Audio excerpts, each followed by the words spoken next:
Electric vehicle maker Rivian plans to lay off approximately 4% of its workforce, according to the Wall Street Journal. The report stated that the development would impact over 600 employees. However, the company has not provided further details. The news comes after a Wall Street Journal report in September that Rivian would cut about 1.5% of its workforce. A company spokesperson said that the previous layoffs impacted the commercial team as the automaker worked to, quote, improve operational efficiency for its upcoming R2 model, planned for launch in 2026. The latest cuts follow changes to U.S. government policies that ended EV consumer tax incentives on September 30th, a move expected to negatively affect electric vehicle sales.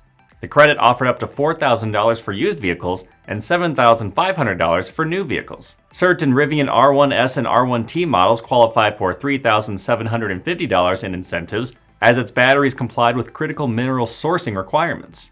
To qualify for the remaining $3,750, the value of a vehicle's battery components made or assembled in North America had to meet certain thresholds. However, RivianTracker.com had identified a loophole that allowed owners to receive a $7,500 credit through commercial leases.